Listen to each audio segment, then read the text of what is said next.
অনশনে অনড় রয়েছেন জুনিয়র ডাক্তাররা। ধর্মতলায় তৈরি অনশন মঞ্চ, রাতভর চলে সেখানে প্রস্তুতি। দাবি পূরণের জন্য প্রশাসনকে 24 ঘন্টা ডেডলাইন জুনিয়র ডাক্তারদের। আজ রাত 8:30 পর্যন্ত সময়সীমা।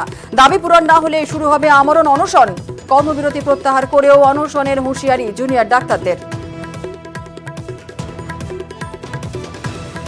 আমরা কর্মবিরতি তুলে নিয়ে যে অবস্থান মঞ্চ তৈরি করছি এবং সেখানে এই মঞ্চটা তৈরি করার জন্য বা প্যান্ডেলটা মানে এটা করার জন্য, স্ট্রাকচারটা করার জন্য তাদের এই পাশে যে পুলিশ থানা আছে তার যে গাড়িগুলো রয়েছে সেই গাড়িগুলো যে এই জায়গাটা থেকে একটু সরে যেতে হবে সেটা আমরা আবেদন জানিয়েছিলাম, তারা সেটা মেনে নিয়েছেন।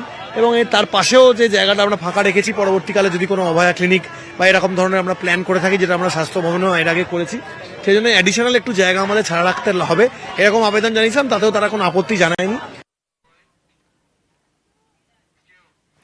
ধর্মতলা জুনিয়র ডাক্তারদের মিছিলে উত্তেজনা। জুনিয়র ডাক্তারকে মারধরের অভিযোগ পুলিশের বিরুদ্ধে।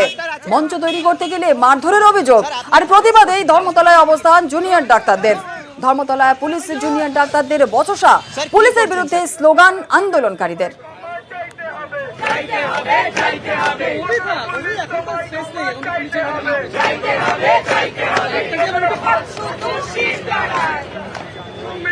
আমাদের আজকে এসএসকেএম থেকে ধর্মতলা অব্দি একটা মিছিলের প্ল্যান ছিল, তাই জন্য আমরা কিছু চৌকি নিয়ে আসি। সেই চৌকির যে গাড়ি, সেই গাড়িটা দাঁড়িয়েছিল ওয়াই চ্যানেলে। কিছুজন পুলিশ আসে, বারবার ওই গাড়িগুলোর ছবি তুলতে থাকে এবং বারবার ওদিকে বলার চেষ্টা করে যে এখানে গাড়ি দাঁড় করানো যাবে না। 15 থেকে 20 জনের মতো পুলিশ হঠাৎ করে আসে, ওদের উপর ধমকি দেওয়া চালু করে যে এখানে গাড়ি দাঁড় করানো যাবে না, তোমাদের লাইসেন্স ক্যান্সেল করে দেবো, গাড়ি বাজেয়াপ্ত করে দেবো, ব্যবসা বন্ধ করে দেবো। আমাদের যে মিছিল, সেই মিছিলের অনুমতি নেওয়া ছিল, ওয়াই চ্যানেলে সভা করার অনুমতি ছিল। যখন কোশ্চেন করি, স্যার আমি মেডিকেল কলেজে, কি করে আটক করা হয়েছে?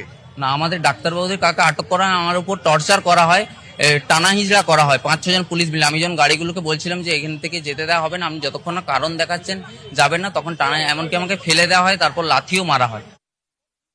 ম্যাটাডোরের যারা চালক, যারা কর্মচারী, তাদেরকে হুমকি দিয়ে সরে যেতে বলে এখানে দাঁড়া করানো যাবে না। তারা রাস্তার সাইডে দাঁড়িয়েছিলেন ম্যাটাডোর নিয়ে। ওনাদেরকে ভয় পাইয়ে দুজনকে একা পেয়ে তখন সেখানে দুজন জুনিয়র ডাক্তার সেটাতে তখন বাধা দেন শান্তিপূর্ণভাবে। তারা বলেন যে আপনারা এরকম কারণে বলতে পারেন না যে কেন এখান থেকে সরে যেতে হবে। তার রেসপন্সে এই কলকাতা পুলিশ যারা জানায় যে তারা নাকি ডাক্তারদের আন্দোলনের সাথে সবসময় একটা শান্তিপূর্ণ ভাব বজায় রেখে চলেছে, সেই কলকাতা পুলিশ একা পেয়ে দুজন জুনিয়র ডাক্তারকে চ্যাংদোলা করে কার্যত রাস্তায় লাথি মারতে টানতে হিচড়ে সরিয়ে দেওয়া হয়। এই যে আমরা রাস্তায় বসে আছি, এই যে যানজট হয়ে আছে, এর দায় পুরোটাই কলকাতা পুলিশের। আমাদের এরকম রাস্তা ব্লক করে কোনো কিছু করার কোনো রকম কোনো প্ল্যান ছিল না।